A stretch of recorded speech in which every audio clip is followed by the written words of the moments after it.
The driving suit that Jeff made famous. Contender Denny Hamlin.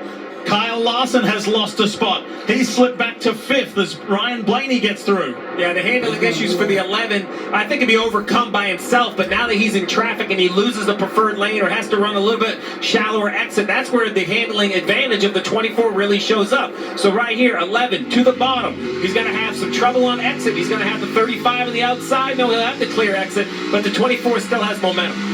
Can't wait to see what William Byron does in the 24 car here. Go to the top. Yeah, there you go. I love this move. Go somewhere different. Look at that run on the outside. He got him. William Byron intensifying the pressure to Denny Hamlin. 52 laps and Hamlin hasn't seen somebody threaten his lead like this. Now, what we haven't seen is the ability to run as high and this is a racetrack. So William says, no problem. I'll just make it 3 wide in the middle. Riley Herbst on one side, Hamlin on the other, Shane Van Gisbergen up ahead. New race leader, it's William Byron in the 24.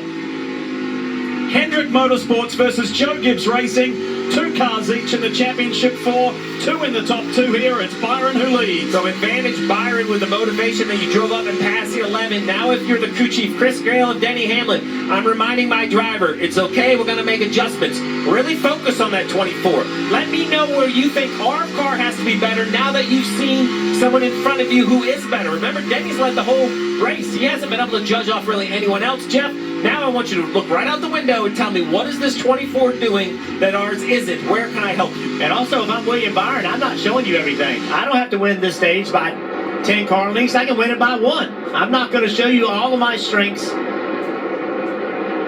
See this 12 car Blaney, he is absolutely flying. Fastest car on the racetrack. Yeah, the leaders are going to deal with this 12 before this day is out. If he can't end the year with a championship, he'll end the year with a victory. See, I like that 24 car. Look where he can run. Anywhere. He runs the top, he runs the bottom, he makes the line. He just has flexibility in his car. Puts it right on the bottom, you make that work. I just think right now this 24 car is without a doubt the best. 4 laps to go in this opening stage as he breezes past John Hunter Nemechek for the Legacy Motor Clock. And Hamlin's seeing that 12 grow larger in his rearview mirror. Here comes Ryan Blaney. Make his car to look like his car. I think he's trying to make his tires. So at the conclusion of this stage, we'll do the same as you're doing at home and what the respective crew chiefs will have to do. How does it look? What adjustments do they have to make?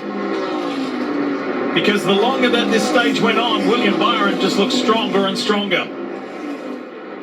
Right there. The 12 car just changes direction with less effort, less tire scrub, and for that reason, he then has exit, right? We talk about being loose off, but if the car turns in the middle, you can straighten the wheel, and it helps the second half of the corner. You're going to see it again. Even with the upper line, which should give the 11 more acceleration, he's unable to do it. The bottom lane of Blaney matched it down the straightaway.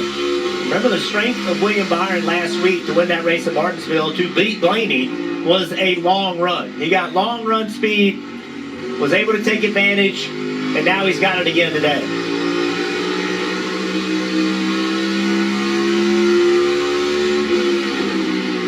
Joe Gibbs, top right box there, watches on with a lot of interest. What an amazing conversation he had in pre-race. That interview with Coach talking about his legacy, his relationship with Denny, and what it would mean to go get a championship with Denny at this point in his career. And then, Jeff, you had that question to Denny. It was such an emotional moment. I wasn't expecting it. Yeah, very emotional. Final lap of stage 1 brought to you by Credit One Bank and William Byron.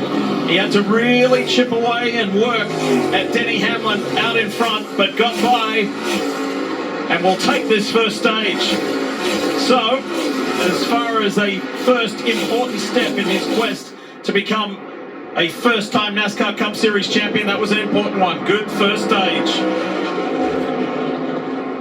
So Briscoe finished 10th. Clearly, he's the team and driver car that need the most improvement at this point. Started 12th, finished 10th. Ryan Blaney finishes second behind Byron and Denny Hamlin. So the 24 up front. The car now driven by William Byron, and that was since the start of 2018, but of course made famous by the co-chairman at Hendrick Motorsports and the Hall of Famer Jeff Gordon, who won all 4 of his Cup titles and all 93 races in it. It's a heavy load to carry, but William Byron is up for it.